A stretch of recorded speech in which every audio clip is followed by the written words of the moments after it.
Three, two, one, go. Welcome into Press Box Live. I'm Stan the Fan Charles, all dressed in orange to symbolize the beginning of the baseball season. I'm Stan the Fan of Press Box and PressBoxOnline.com. With me is Ross Grimsley, the old left-hander. How are you, Lefty? Doing well, buddy. How are you doing? I'm doing great, and I'm always happy to see an old friend. And we're going to talk to probably the second best switch hitter in Oriole history, and I don't think he minds us saying that. We're going to talk to Ken Singleton in about 60 seconds. First, I got to tell you that baseball betting is here. Bet $5 with DraftKings and get $200 in instant bonus bets, along with other great incentives and promos when you sign up at PressBoxOnline.com/offers. Baseball futures bets, season specials, and player award bets are already live in Maryland. Go to PressBoxOnline.com/offers now for your shot at winning big. And you always win big whenever you go to the Costas Inn. Been at the same location for over 50 years, so they must be doing an awful lot of things right. The Costas Inn is the place to go, and they really do an incredible job with their curbside pickup. You can order online, pay for it online, and then when you get there, let them know you're there, and they'll bring the food out immaculately packed. You don't even have to get out of your car. Go to CostasInn.com for all the menu.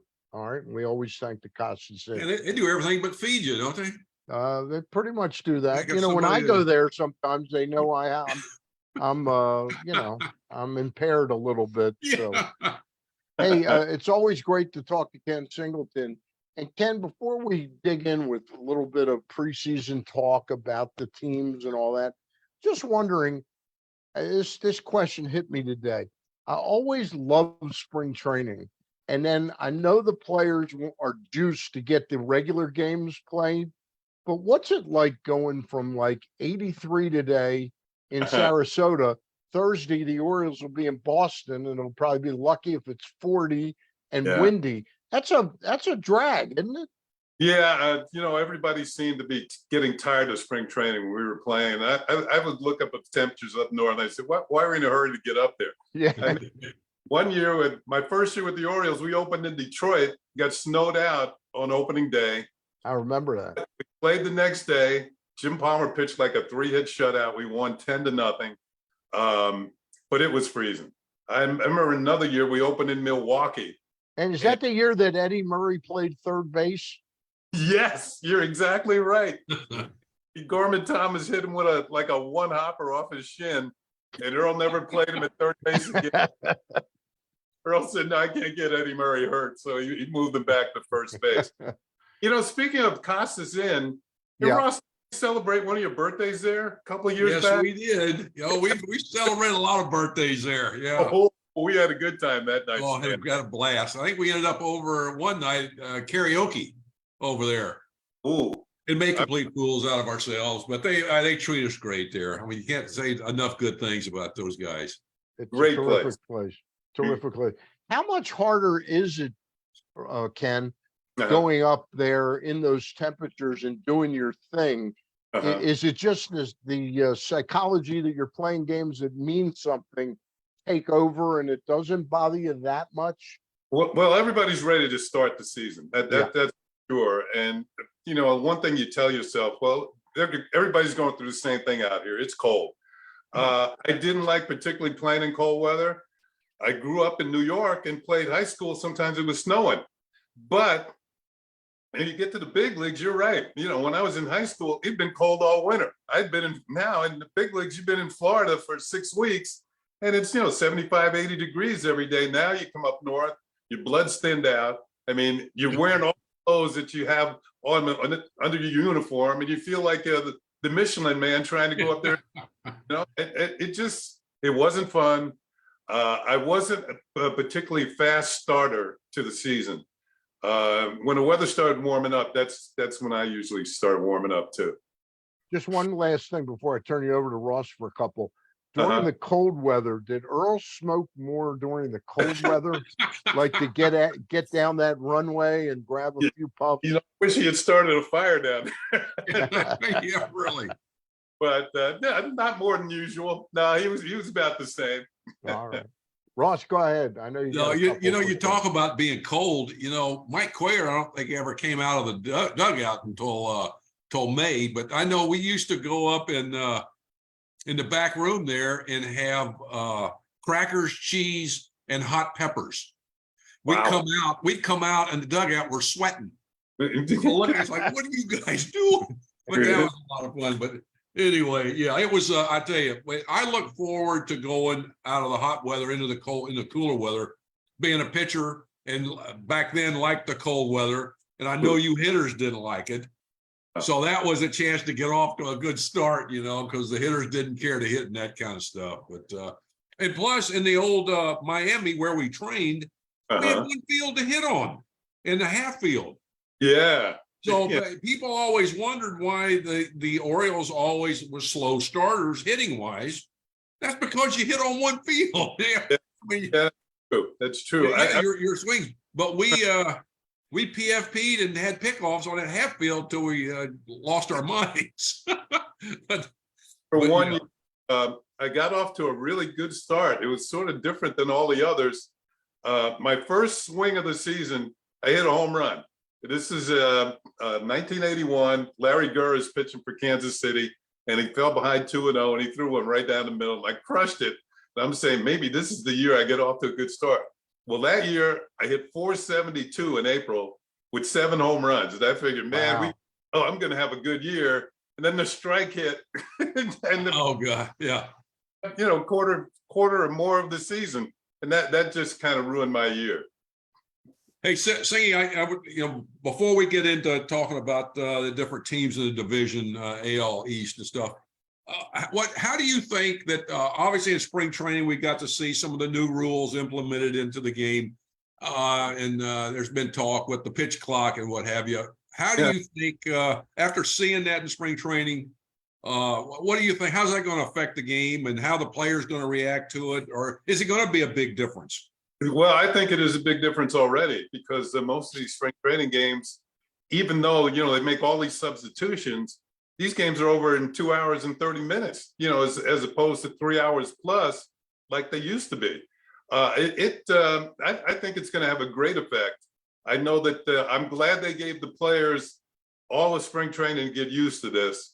Yeah. And I think now maybe you won't have as many violations as you go into the regular season, where the pitcher holds the ball too long, doesn't deliver it quickly enough, or the hitter is not in the box and ready and gets a strike called on him. I think that once everybody gets in the swing of things, it'll be okay. I'm kind of for it. I'm getting older now. I can't stay up till 11 o'clock. So. Really, don't want to. Get it over with. You may have stayed around a couple more years if the games were 220, 230. It's true. You're right. I might have broadcast a few more years if I could get back to the hotel quick. I read something that on the rules committee, I think there's 11 people on the rules committee. 4 of them are players. Well, these rules, the players all voted against them, and 7 people voted for them. Yeah, well, so the players aren't really for this, but I think, I can't believe that pitchers don't work quicker anyway. Yeah. I don't know why you need a rule for that, because it keeps your defense on their toes. Keep the hitters. I know talk to a hitter. You don't want a guy working quick, and that hand will come up to stop tell the umpire to slow it down or stop it, But yeah, I think that the pitchers should have been doing this, and I can't believe no one ever said much about it to get them to do it. I think the young kids, the rookies that are coming into this year, and maybe guys who've been in the big leagues a couple of years, they've been playing under these rules in the minor leagues, so they should be. It's the older veteran players in the major leagues are going to have to make the major adjustment here. And you think of a pitcher like Verlander or Scherzer, who've been pitching the way they want to pitch over the last 15 years or so. They're the ones that are going to have to make the adjustment. Yeah. Kenny, Ross has heard this story already. About 3 weeks ago, I'm listening to an interview Steve Phillips is doing with Rocco Baldelli, the manager of the Twins. And he was asked about the rule changes and the clock, and he says, well, I got to tell you, I've talked to a lot of other managers and personnel that work for teams, broadcasters and coaches. And he goes, none of us know who came up with the idea to do this now, but we think he or she should be in the Hall of Fame immediately. There's a lot of people that work for these teams that their nights are very long, and this will chop 40 minutes off easily off of their nights, a lot of nights. That could be true, but also what it does, and thinking of it along monetary lines, that's less time they have to sell stuff at the ballpark. Yeah, everybody says that when I talk. Yeah, well, maybe if beer prices go up, you'll know why. Yeah, that's a good point. Good point. Hey, getting back to the division, do you think it's a foregone conclusion? And I know you haven't been covering the team, the Yankees this spring. You've had an eye on them, but do you think it's sort of a two-team race, or do you think there's a chance for the Orioles, Tampa, or Boston to really get in the hunt for that second wild card team? I think there is, and I think my reasoning is kind of valid. I think it because they don't play each other as much as they used to. You're going to play everybody now, so you're going to play teams in the other division more, not just as much as you used to, but you're going to play National League teams more. Yep. So you're only going to meet each other. What is it, 13 times instead of 19? 12, I think 12 times. You're going to meet your division rivals. Yeah. You have a chance to beat up on maybe a softer division teams in the Central, and maybe some of the softer National League teams. Mm-hmm. So I think that there is a possibility for 3 teams that come out of the Eastern Division and make the playoffs. Definitely. I know the Blue Jays are strong. I think the Yankees will win the division. I've got the Blue Jays probably second, but I think there is room. And we all know the Orioles are improving. So who knows? Who knows what's going to happen? I want to make the disclaimer that you're not down there covering the Yankees, but probably over the last year or two, you've seen a little bit of two young players. The new shortstop, Anthony Volpe, who's going to make the team and going to play every day, I would think. Mm-hmm. And this kid that came up last year, Oswaldo Cabrera, who seems like he's going to play a lot of right field. Your thoughts on the Yankees interspersing? And then I'll throw another name out there. He's only 20 years old. This Jason Dominguez. He's not ready yet, but it seems like they're ready to turn a page over the next year or two and have some young homegrown talent for the first time in a long time. You're right, Stan. Volpe was in a competition for the shortstop job. It wasn't his to begin with. Yep. They had Isaiah Kiner-Falefa, who was there last year. The fans kind of soured on him, because of defense, and he hit okay. But now they seem to be wanting to turn him into a utility player. He played some center field in spring training. He also was a catcher when he first came. I remember that, yeah. And he won a Gold Glove as a third baseman. So he can play all over. Cabrera, also the same thing. He can play right, center, left, third base, shortstop, first base, second. He can play just about anywhere too. So I think managers love the versatility. When you talk about Volpe, now he's the prize of the farm system, at least right now. Well, now he's not in the farm system anymore. He's made the right. And he had a very good spring. I just think that he idolized Derek Jeter growing up. I think they made a point the other day that I think Aaron Boone, the manager, said he's going to bat ninth on opening day. When Jeter broke in, he batted ninth for the Yankees when in his first game.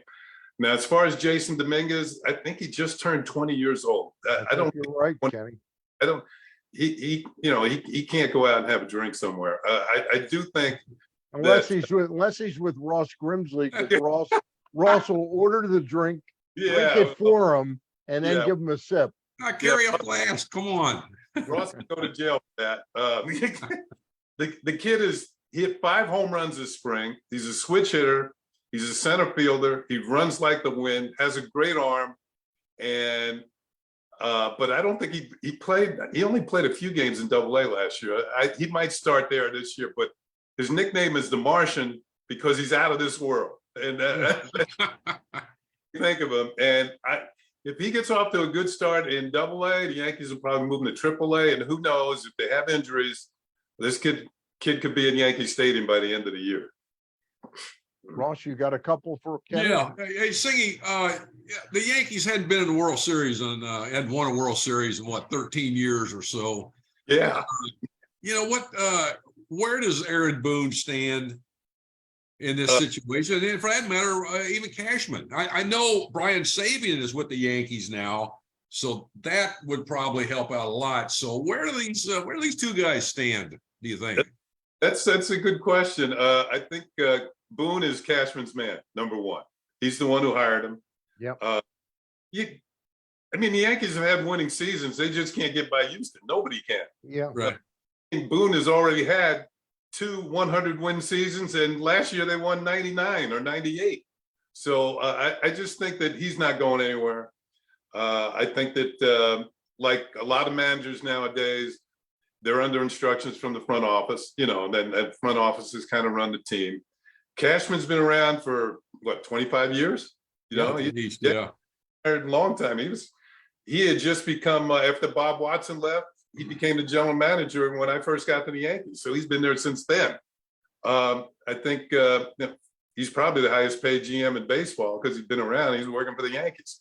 So he's not going anywhere either. I mean, he and Hal Steinbrenner, the owner of the team, are very tight. Very solid relationship. Exactly. And it's not as if they haven't made the playoffs. I mean, they've made the playoffs 22 of the last 25 years. So that's not I don't think that's a reason to get rid of guys. It's just the fact that they've run into teams that are a little bit better than them. If they can't beat the Houston Astros, nobody could beat them last year. I mean, they were pretty damn good. Yeah. They had some great pitchers. I don't think, to me, going into this year, I don't think Houston is quite as strong as they were last year and the year before. And now they got to start the season without Altuve for a good month or two because of the broken thumb in the WBC. So can I follow? Game. Let me follow up with a question about the Astros. I'm taking nothing away from Framber Valdez, taking nothing away from Javier Vasquez, who I think is Christian Javier, who's unbelievable. And the rest of that, Urquidy's good, Garcia's terrific. But there's got to be a loss by not having Justin Verlander there. Yeah, I agree with you because he's the leader of the staff. I mean, I'm sure he's the one the younger guys went to when things weren't going good. What do you see and all this sort of thing? And he could, he's like a pitching coach as a leader of the staff. And now he's with the Mets. I mean, he signed as a free agent, 2-year deal. Houston didn't want to give him the big money. I mean, what did they give him, like 60, 80 grand or something like that for 2 years? That's Mets money. Maybe it's not Houston money. So I just think that although I read the other day, Stan, I don't know if you guys read it, he's not had a good spring. I mean, he's been getting hit pretty hard. JV. You're talking about JV. These veteran pitchers have nothing to prove in spring training. I remember facing Bob Gibson in spring training, hit a home run off him. And I'm thinking, this is Bob Gibson? Then during the regular season, different guy. Story. I said, he's not fooling around anymore. So this Verlander's got nothing to prove in spring training. These numbers don't count, Ross, I jumped in and grabbed a question. No, that's okay. That's something, Singy, that you saw a lot of. The guys usually the last week, 10 days of spring training, you see some guys start to kick it in gear a little bit more. Yeah. But the guys they're getting ready. The older guys were, and that was one of the things that I saw and learned how to build up during the spring as a pitcher. And then and even when the season starts, you're starting to still building up arm strength and getting ready, which is good. But anyway, with the AL East, the Yankees obviously the favorite. Toronto made some big moves. With their getting some Kiermaier from Tampa Bay to strengthen their defense. Dalton Varsho Yes, and picking up him, Chris and then Bassett. Yeah. Bassett, the starter. They got some, strength in their bullpen and stuff. Tampa Bay has had some injury problems over the years. Who in that bottom group could give the Yankees the biggest threat to them? Well, I know the Yankees have played well against the Orioles in the past, I don't know how long, Yeah. Since I was there, but I just think the Orioles are coming on here. To me, it depends on their starting pitchers. I know that they've got some injuries in the bullpen at the beginning of the year here. Givens is going to be out. Tate's going to be out. Tate's going to be out. I haven't heard Givens is going to be out. Is he? He's got the bad knee. Okay, I did not know that. Bad knee, and their backup catcher, McCann. He's got the oblique, and that could be a problem for a while. So I just think it depends on every team injuries. And look at the Yankees now. I mean, Rodon's out, Severino's out. Your second and third pitchers. They had a kid pitch the other day, and he pitched well enough. He's probably going to make the starting rotation. I think Rivera. He pitched 5 1/3 perfect innings. Yeah. In a start, and the Yankees said, "Well, he's probably going to make the team." So because of necessity. So, and he looked pretty darn good in that game. So, that he might run into the Orioles. The Yankees play the Orioles fairly early in Baltimore. Yeah. They're our home opener a week from Thursday. Really? Okay. Yeah. I didn't. I'll still be down here in Florida, but I'll be back up to Baltimore soon thereafter. All right. Kenny, I wanted to talk to you a little bit about one team in baseball, and I know you probably haven't watched them at all this spring, but I look at what the Dodgers have done this year. First of all, they for an organization as great as that and got so much money, they let Manny Machado, they acquire Manny Machado, then let him walk without a thought. They let Seager go, and then they acquire Trey Turner, and then they let him go. Yeah. And they were really planning to play Gavin Lux, who's out for the season because of an injury to his knee. He never looked like a good second baseman. And now I hear that Max Muncy is going to play third. Their defense looks absolutely horrible. And I look at that lineup. I know they got Mookie Betts and Freddie Freeman, but they got Justin Hayward. Hayward made the team, and they're counting on JD Martinez to be come back. I don't see it. Don't forget Clay Bellinger. They let him go too. He was MVP. Justin Turner.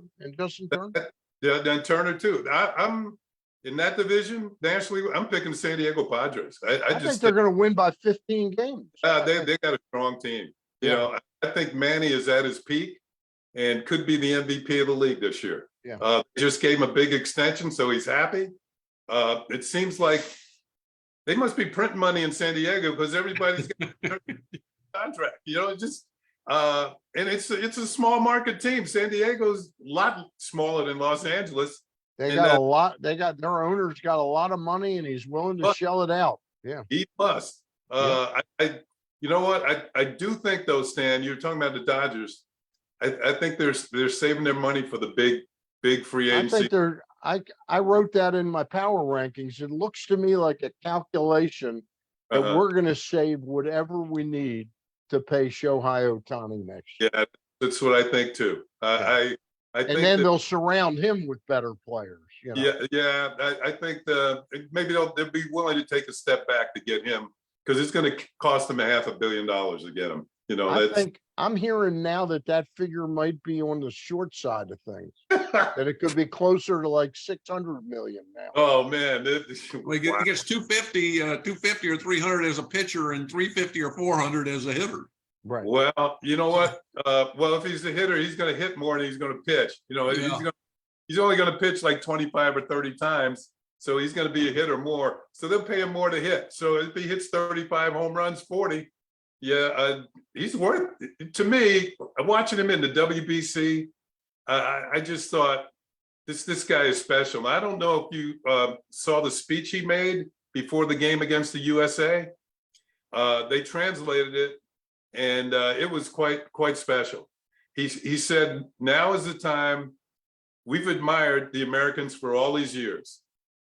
Now it's time to end the admiration and go out and beat them." And I thought the Japanese manager did a great job of saving Darvish and then Ohtani for the last couple of innings there. Yeah. And Darvish gave up a home run to Schwarber, but still they won the game 3-2, and he saved the guys for the right time, because they weren't going to hit Ohtani. Ask Mike Trout. You know, I think I told you this the other day, Ross, when we were playing golf, that Trout has had almost over 6,000 at-bats in his career. Only in 24 of those at-bats has he swung and missed 3 times to strike out. Ohtani faced him for the first time And struck him out. Yeah. Two haters and a screecher. That's a remarkable stat that you just threw at us. I mean, thought that day that only 24 times he's struck out, swung and missed 3 times in an at-bat, and without fouling a pitch off. And Ohtani did it to him the other day. Here's something I know Ross would like to hear. Did you read today that Mike Trout's building a golf course in New Jersey? No. Yes, he's hired Tiger Woods' firm to build the course, and it's not far from where my son Justin lives. So I'm going to try another cool kid's golf outing. Oh no, well, it's going to be finished. It's going to be finished in 2025. Can So- if I'm still around, Ken, can I caddy for you up there? Well, yeah, me and Ross will go and play there. I'll caddy for both of you guys. Hey, Kenny, you got to witness Joe Girardi as a manager for a number of years. There's no question he's a talented manager.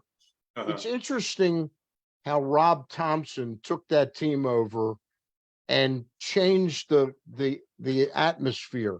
I have a sense this year, and still hinges on health, that Phil Nevin may do the same thing in LA with the Angels that Thompson did as a reverse from Madden. I think the players looked at Madden like his ego was a little too, big. You have any feeling at all that the Angels could be an interesting team this year?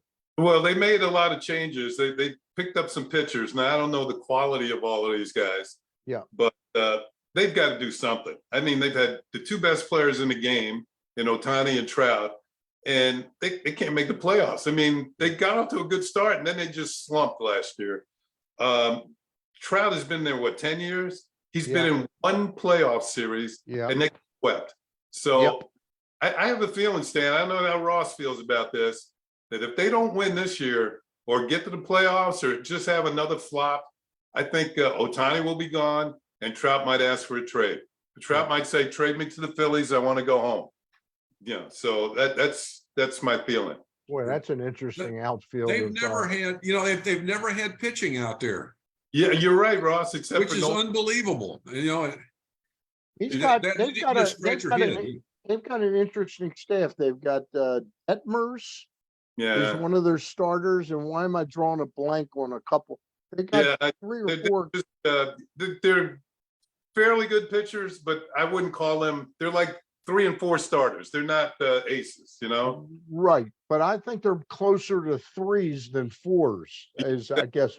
But I don't know why I'm drawing a blank on the other. Well, Ohtani is certainly. Yeah. Oh yeah. He's a 1. The one. Detmers and. Boy, I can't believe I can't think of the other. I don't know the other guys too, but Anderson. They got Anderson. They picked up Tyler Anderson. Yeah. He's going to be like their 3rd or 4th starter. Yeah. Yeah. Well, none of those guys outside of Ohtani are Nolan Ryan and Frank Tanana. You know what I mean? No, they're not. No, they're not. Those were the days for the Angels, and maybe Chuck Finley going back with him too. Hey, we don't want to keep you too long. Just a question about the WBC. Yeah. The interest in it worldwide is just off the charts. I mean, they drew about 1.3 million or 1.4 million fans to all the games that were played. The Oakland A's won't draw 700,000 for 81 home games. what your thoughts on its significance in terms of the branding of baseball? Yeah. Well, first of all, the Marlins are watching the games are played. Most of the final games are played in Miami. And they're probably wishing, how come we can't fill this ballpark like they just branding baseball. I think it's a good thing. I think that you noticed that a lot of the foreign players on the major league teams, they were more than happy to play for their countries. Yeah. And I think that once Mike Trout decided to play for the United States, you'll see more of the top U.S. players come in, especially pitchers. Yeah. They got to figure out a way to get guys like Verlander or Scherzer or Garrett Cole or pitchers like that on this team, because the Japanese pitching staff was pretty darn good. I mean, everybody they sent out there was good. There's one kid, I can't remember his name. I think it was Sasaki. I'm not sure if that's Sasaki, yeah. Started one of the games against Mexico. Throwing 100 miles an hour. He's 21 years old. You're going to have to wait a while before he's able to come over here. But still, I know Major League Scouts like what they saw from him. I just think that the game globally and the WBC show the interest that baseball has. And I think from the U.S. team making the finals but not winning, they're going to have to find a way to get better pitchers, get the good guys to really come out and do it. Maybe just say, all you got to do is start one game for us, and then you're off the team. And then bring in another guy. Yeah. I'm wondering if it doesn't become like an all-star game where they tell them that also you're only going to have to pitch one inning. Ooh. And you know how the last 20 years, the all-star game became, you never saw anybody throw 3 innings like they used to. You're right. Wow. That's a good idea, Stan. Maybe you could get them to do it that way. You'd have to ask the commissioner about it, and you have to find a way to fill out your roster to make sure you got enough guys. I just want to see our best players all around. I think we're starting to get the best position players. Yeah. I think we got to get the best pitchers. That's the way. Real quick, and then I'll let Ross finish up with a couple with you. But the everlasting image for most baseball fans is Ohtani against Trout. I couldn't get over that Cuba was in the semifinal game, and their starting pitcher out of Cuba is what's his name? Roenis Elias. Yeah. Like a 36-year-old journeyman that can't even get a job in the States. Yeah. What is that about? I mean, doesn't Cuba have a better pitcher? They used to have a lot of them. They had El Duque for one. He was great playoff pitcher with the Yankees. He was really something special. I don't know. Maybe Cuban baseball is on the downturn right now. Yeah. Who knows? Yeah. We don't know much about Cuban baseball. So it's interesting. They pick and choose who the defectors that they allowed to come back and play, but they didn't let certain Cuban players come back and play. Well, certain Cuban players didn't want to play for them either. Okay. I mean, that's true too. Yeah, I wouldn't pitch for them. I think a lot depends on maybe how their families were treated after they left. They said, "No, I'm doing it." Probably a political thing. Yeah. Yeah, and you're right. Certain guys did get to come back. Moncada came back. Jimenez from the White Sox too. Yeah. They're 2 good players. You're right, Stan. It's a political thing, and it's going to be that way as long as that government's in power there. Ross, finish up with a couple for your friend. I got one good one. One thing. Thursday night is burger night at the golf club at Heritage Harbor. What Patrick is going to be there, and my sister's coming in. We got to pick her up tonight. But, you got something up there in your area, Crystal Burgers. We do? Yeah. Patrick wants Crystal Burgers. What? Tell me what is a Crystal Burger? It's like White Castle. Oh. Yeah. I said, you can get them at the grocery stores. That's not the same.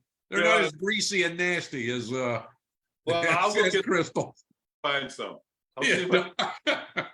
No, that's all. No, All right. I'll see you Thursday.